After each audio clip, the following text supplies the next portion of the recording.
AP cabinet భేటీ అనంతరం రాష్ట్ర మంత్రులు మీడియాతో మాట్లాడుతున్నారు. ఇప్పుడు లైవ్ చూద్దాం. మామిడి పంట ధరలు తగ్గి రైతులు ఇబ్బంది పడిన విషయం మనందరికీ కూడా తెలుసు. దీనికి కారణం ఏమిటి?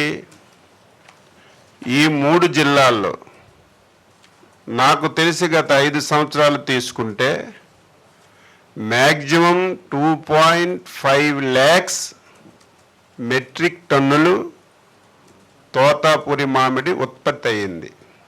ఇదేదో నేను చెప్పడం కాదు, రికార్డు మీరు తీసుకుంటే గత 5 సంవత్సరాలు ఈ 3 జిల్లాల్లో తోతాపురి మామిడి 2.5 lakhs మెట్రిక్ టన్స్ ఉత్పత్తి అయింది.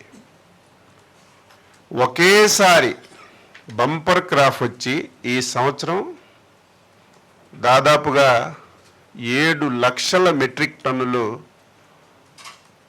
ఉత్పత్తి అయిన విషయం మనకు తెలుసు. మనందరికంటే ఇది పండించినటువంటి రైతులకు కూడా స్పష్టంగా తెలుసు.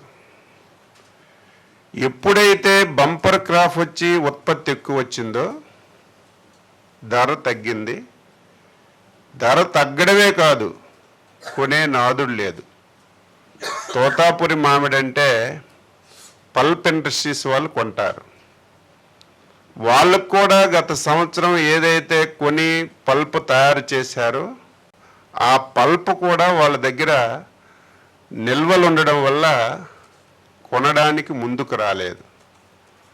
అప్పటికే జిల్లా యంత్రాంగంతో మాట్లాడి అక్కడ ఉన్నటువంటి పరిస్థితి అంతా కూడా తెలుసుకొని ఏమి చేస్తే బాగుంటుంది, మరి 2 రూపాయలు 3 రూపాయలు 4 రూపాయలు కూడా రైతులు అమ్ముకునే పరిస్థితి వస్తుంది, ప్రభుత్వమే ముందు ఒక నిర్ణయం తీసుకోవాలని జిల్లా అధికారులతో కాన్ఫరెన్స్ తీసుకొని ముఖ్యమంత్రి గారి నాయకత్వంలో ఒక సమావేశం పెట్టి 2 మాసాల ముందు తోతాపురి మామిడి మీద నిర్ణయం తీసుకున్న విషయం నేను రైతుల దగ్గరికి వెళ్ళాను, కంపెనీల దగ్గరికి వెళ్ళాను, మార్కెట్లకు వెళ్ళి చెప్పిన విషయం కూడా గుర్తు చేస్తున్నాను. దానిలో భాగంగా ఎంత ధరిస్తే మరీ అనుకున్నంత కాకపోయినా రైతుకి నష్టం జరగకూడదు, ఇబ్బంది కలగకూడదని కేజీ ధర 12 రూపాయలని నిర్ణయం చేశాం.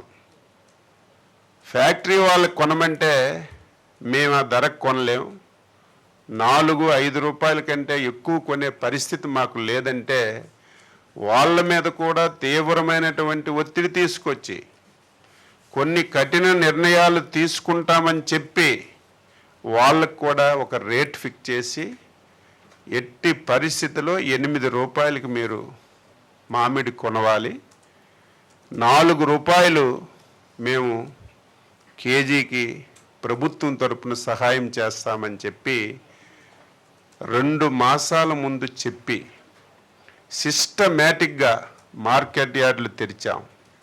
తెరవడమే కాదు, మళ్ళీ డబ్బు కూడా మధ్యవర్తులకి వెళ్ళిపోతుందేమని చెప్పి మనం ఇచ్చిన ప్రతి పైసా నేరుగా రైతుకే వెళ్ళాలని చెప్పి కంప్యూటర్ పెట్టి రైతు ఎన్ని క్వింటాలు తెచ్చాడు, ఆధార్ నెంబరు, బ్యాంకు నెంబరు వివరాలన్నీ కూడా సేకరించి ఈ 50-60 రోజుల నుంచి పర్చేజ్ చేసిన విషయం ఒక్కసారి గుర్తు చేస్తున్నాను. ఆల్మోస్ట్ పర్చేజ్ అయిపోయింది. అన్నమయ్య జిల్లాలో అయితే 99% పర్చేజ్ అయింది. తిరుపతి జిల్లాలో అయితే 98% పర్చేజ్ అయింది. ఒక్క చిత్తూరు జిల్లాలో 80% పర్చేజ్ అయింది. ఇంకా 20% పర్చేజ్ అవుతుంది. శరవేగంతో చేస్తున్నాం.